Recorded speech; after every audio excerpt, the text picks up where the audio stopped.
Yo, Wagwan people, welcome back to Run's Tech Hub.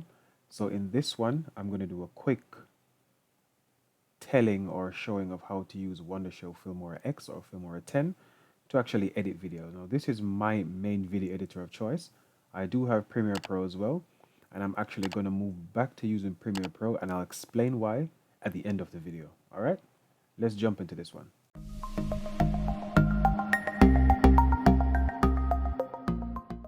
All right, so first and foremost, this is what you get when you open FIlmora X or FIlmora 10. It looks very similar to other video editors, but what I do like straight away in this one is that you simply have one preview window over here. Now, I've used Davinci Resolve. I've obviously used Premiere Pro, which is installed here as well. And for some strange reason now, I'm not a film person. I don't know anything about editing other than what I've taught myself and seen on YouTube. But I've never quite understood why having two preview windows makes sense. If somebody can actually tell me in the comments, that would be very much appreciated. I've never looked into it myself, but having one preview window and having more real estate for that and having my effects or my transitions here makes a lot more sense to me. But again, this is not my field. The first thing you might want to do is actually import stuff into your video editor. Okay, so here, this is the first thing I recorded for this project. So it's already saved here and I've renamed it P1. To record something, you actually just go to record here and you can choose from webcam, from PC screen, or you can also do voiceover. Very simple way to do it, and I love the layout of Filmora. Now let me actually go and show you guys how to import your own media.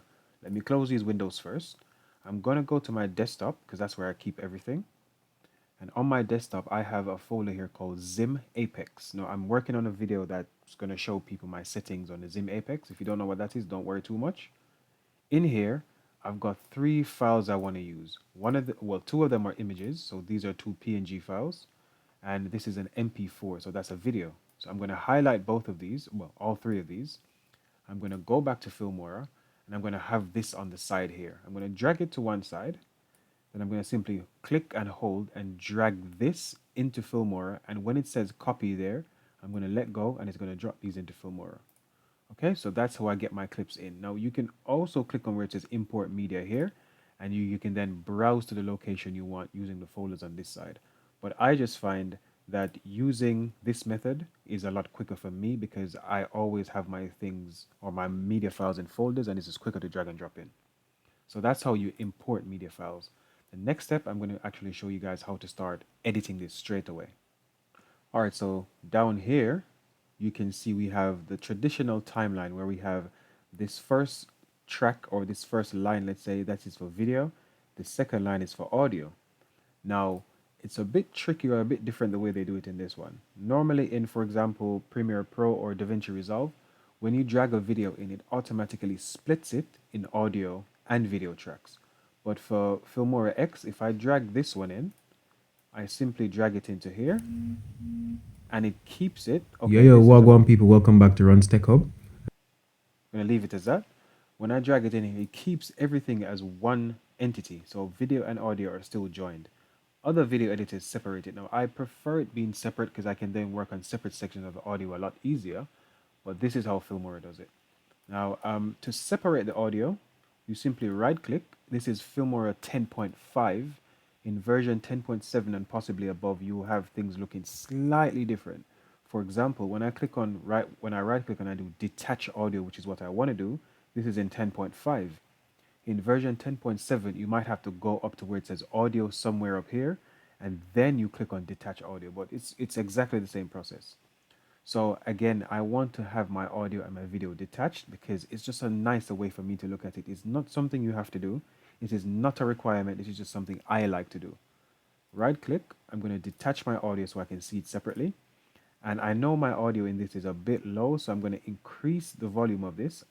There are a couple ways we can do this, but again, the easiest way for me I found is just to double click on that and it brings up this audio section here. Here you can fade in, fade out the audio. When you start fading in, if you look at the audio itself, you can see that gray or that darker purple or blue bar coming up.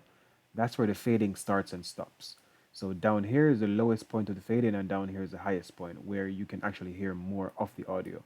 Fade out is the same thing, but it does it to the end of the audio track instead. So if I put my mouse here, and I do the fade out, you guys can see that's where it's fading out. Pitch, that simply changes the deepness or squeakiness of your voice, and this is a relatively new feature, the equalizer. I don't actually use this much, so I'm not going to go into this one. Denoise, this is where, for example, I have my laptop on a cooling fan right now and it's blowing, so if I could hear that in the background, I would actually remove background noise and it would remove some of that. And ducking, audio ducking is where, if let's say let's say I had, let's create another audio track first. So to create an audio track, you simply right click here, you do add new audio track, and I can click into that. And what I've done, I've copied this first audio track here. I'm going to click into that one and I'm going to paste it. Audio ducking, if I duck one of these audios, what would happen is whenever there is, let's say, speaking in my audio here, any audio that's underneath it gets lowered so that the audio that's being spoken or the audio that has the ducking enabled on it um, is louder than the audio underneath. So just imagine I am doing a video like this and I'm speaking over myself or speaking over music, but I want myself to go louder than the music at some point. I do audio ducking, okay? There are loads of videos on YouTube about this, but so I'm not going to go too deep into it. Let's undo some of the things we did. Okay, so I actually want my audio to be about 5 decibels higher than what it is. So I'm going to double click on this again and it brings up this audio editing section here. And where it says 0.00, this is the default. If I wanted to go lower, I could bring it all the way down to minus, what's that, minus 90 something or minus 100, I'm guessing, right? But it only goes up to positive 12. That's the highest it goes. For me, I found that for my equipment, going to about 5, so if I can either drag this thing up and try and get to 5, but it's a lot easier to just click in here and type the number 5 and press enter, and it brings it to 5. A lot easier for me, okay? I'll find that this is the sweet spot for my setup. Now, you will have to play with this a bit, but ideally, you want to have, obviously, people hearing what you're saying. So just play around with this a bit and you'll figure out your settings, okay? So that's how we get stuff onto the timeline. That's how we amplify the audio. But again, not everyone is going to need to amplify audio. The main thing people are going to want to do is actually learn how to cut, add transitions, maybe add some background music, and eventually export, all right? So to cut, let's say, first of all, let's make this a bit smaller because I don't like it being so big again. This is all personal preference. You don't have to do any of this. I'm going to right click on this section over here in the darker spaces, and I'm going to choose adjust track height. I'm going to choose small because I like it being as small as possible. And from here, let's say I got to this random point in the video and I wanted to cut this section here. I can click on this scissors here and it will cut at that point. I'm going to undo this on my keyboard. I prefer the keyboard shortcuts because it just allows me to move so much quicker. For me to do this, and again, I move to any point in my timeline, and let's say I want to cut here, right? I'm going to press Control and B for Bravo, and again, it does the same thing. Now, in many cases, you're going to have different types of video. So let me actually move this video down. I'm going to put an image in here, and I want to do a nice transition that actually goes from my video to my image, okay? To do that, I simply go up to transitions here and I scroll and look for the one I want. Now, FIlmora 10 has done something I really, really don't like, which is they've bundled all of the paid stuff with the free stuff. So for example, you used to just have the free stuff built in here, right? But now if you go here, you see all the paid stuff as well. And I don't particularly like that. I like only seeing the free stuff. If I want the paid stuff, I'll go and look for it. Now I understand why they've done it, but originally they just had a film stock folder and you just, whatever you purchased or downloaded, it would just be in here. But anyways, I digress. So let's say I have 3 favorites I use all the time. So let's say I wanted to do, which one is quite, okay, this is quite distinct, right? So when I put this in, it's going to be obvious. If I want the transition to be in the middle of the video, so going from one video to another, I'm going to drag this, click and hold, and drag, drag, drag, until I get to the middle of the video. I actually can't see this quite well, so this is a good time to show you how to zoom the timeline. I'm going to drag this back or press escape on my keyboard. I'm going to drag my timeline along so I can see more detail. So I can either use my left click, put it on the timeline numbers up here, let's say, and I can drag it out. and it will actually zoom in, or I can press Control and plus on my keyboard to zoom in and Control minus to zoom out. Again, Control plus to zoom in, Control minus to zoom out.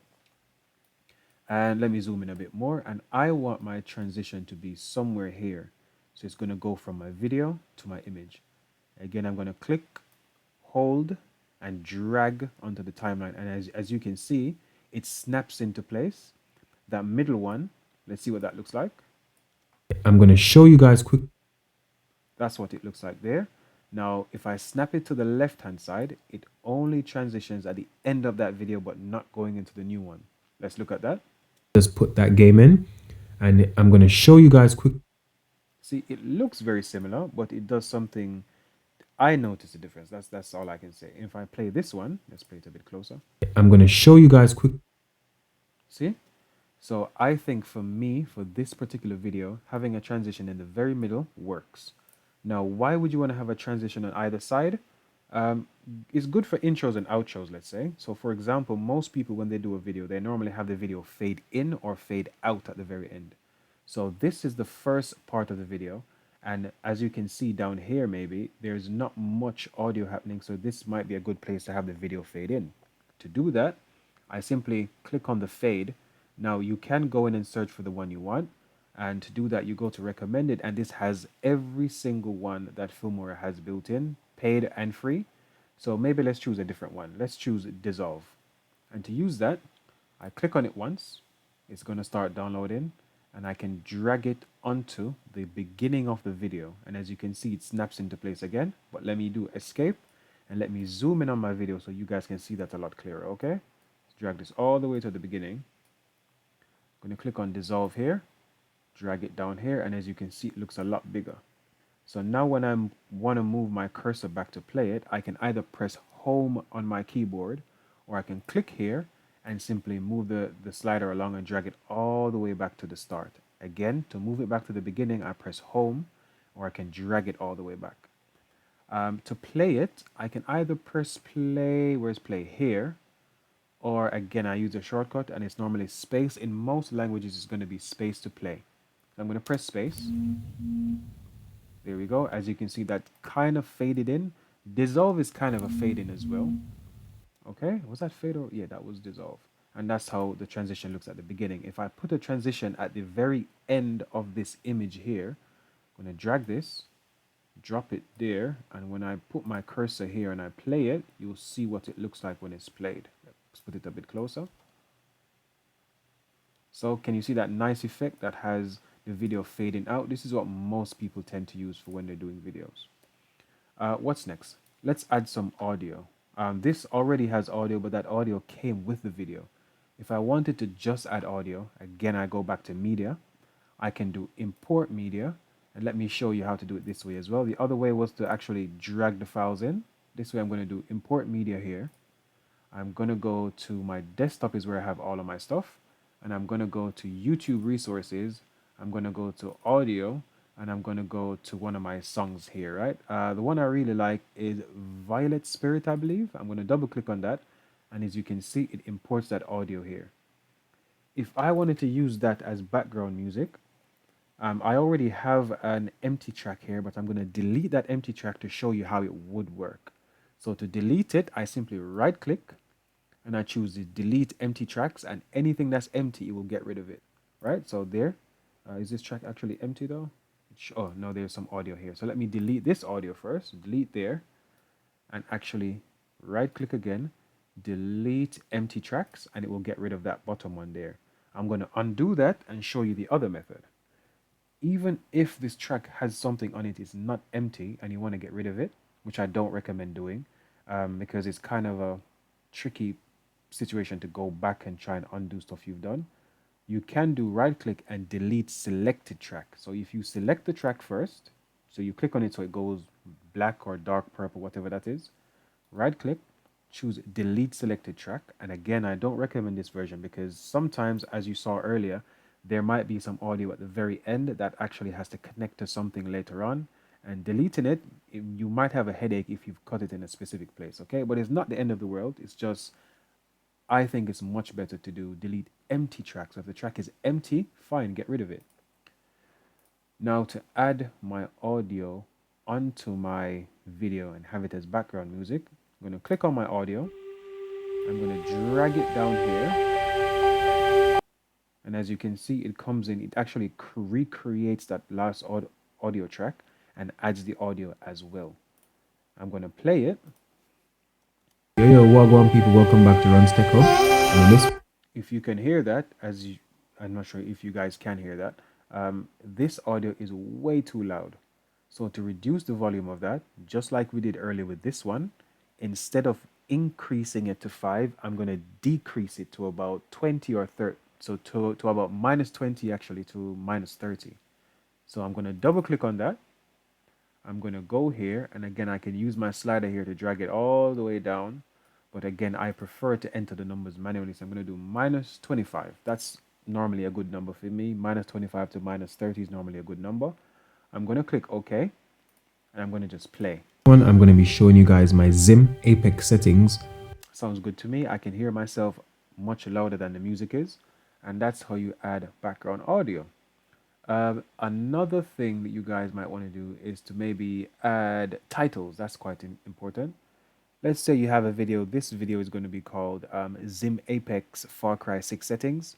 So I can go to titles, and I already have, again, it's the same setup. You go to recommended and you can scroll through every single thing that FIlmora has. Or, like me, I found some I like to an okay extent. So I've added them to my favorites. To add anything to your favorites, you simply click on that heart sign when you found the one you want. Again, you click on the heart sign when you find the one you want. So I'm going to go to my favorites, and this is the one I tend to use a lot more now. It's really nice, it's really simple, and it has a nice animation to it. I'm going to click it. I'm going to drag it to wherever I have this what's this? This scrubber, timeline scrubber, I guess. So let's say I'm going to put my timeline scrubber somewhere here. And when I drag it there and drop it, it's going to snap. When it snaps, that's when I know that's where it's actually going to go. Now, you can leave it anywhere. It doesn't have to snap for it to work. But I just find that it's a lot more accurate to place stuff when you have the timeline scrubber thing where you actually want it to start. So let's say I wanted it to start there. I click, I hold, and I drag down to here. I'm going to double click this, and I'm going to click on individual things to change the name. So this is vlog number 10. I'm going to change this to Zim Apex. Zim Apex. And the second one, I'm going to click that where it says channel name. I'll just change that to Far Cry 6. It doesn't need to be what is there. Far Cry 6. And the very last one, I'm going to choose Xbox Series X, because that's the console I have. Well, that's the console I'm playing Far Cry 6 on. Then I'm going to choose OK. After I select OK, this is now there. Now to actually preview this, just like before, we put the playhead where we want. I'm going to put it just before that. And then I'm going to press play, and you'll see on this screen here what the animation actually looks like. So let me press play. Xbox Series X. Let's jump into this one. Alright, so first and foremost, this... Yeah, so I like that. That was quite nice. It was a decent animation. It was very simple. Now you can go in and create your own titles. I'm not going to show that in this video. You can go in and choose some very basic, simple things as well. So again, that was in my favorites. If I go to titles, I'll see a bit more of them here. And lower thirds is what a lot of people will want to use. So let's choose a free one. Okay, for example, this one here. If I drag this one in, and again, I'm going to let it snap to my timeline scrubber, I'm going to press play. Actually does not work on the PS5. I have not tested the PS4 version of this game, but So that's what most people will want. Not this specific one, but something similar. And again, they have hundreds. They have a total of 500 apparently. I've never scrolled through everything to check all of them, because I just find a few I like and I stick with those. Yeah, so those are the main things that you might want to do when doing a video like this. Sometimes you might have an image for whatever purpose and you want to do some voiceover. I think it's this one here. You click on, record a voiceover. You click on this. I won't click on it now because I'm actually recording using the FIlmora built-in screen recorder. So if I click on that and try to record voice as well, it might mess it up and I don't want to start again.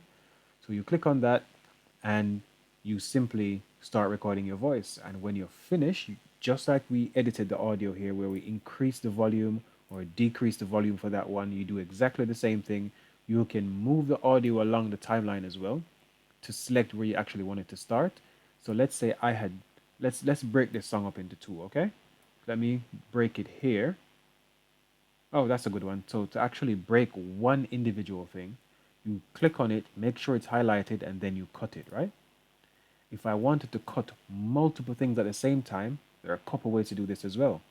I can highlight nothing, and every single thing that the line passes through will get cut. So here we have a video, an audio, and an audio.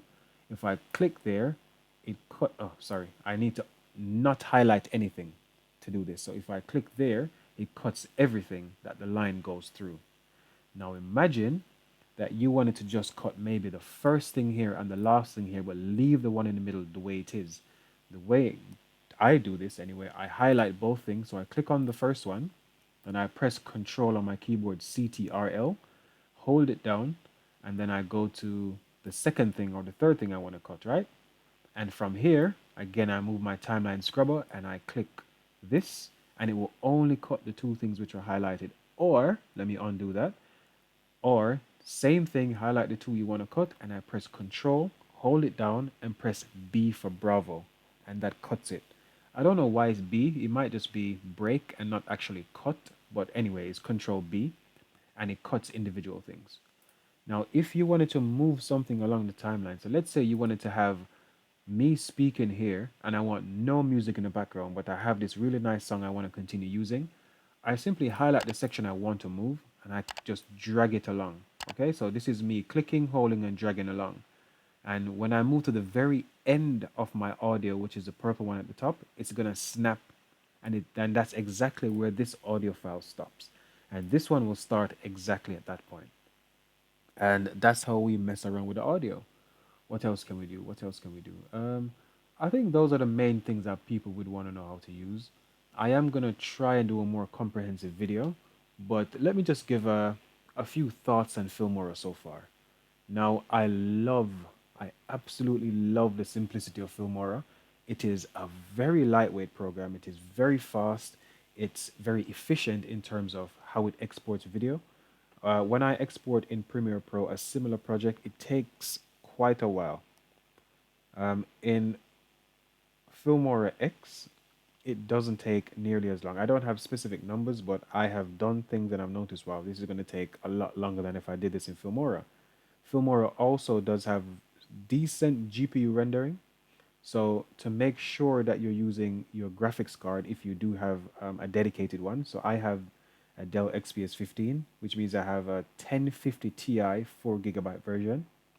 To make sure you're using your dedicated GPU, you go to File, you go down to Preferences down here, you go over to Performance, and you make sure that you select the graphics card you want to use. Now, sometimes these might be grayed out, and if they are grayed out, it's because you don't have a dedicated graphics card, so your CPU is going to have to do all the work, okay?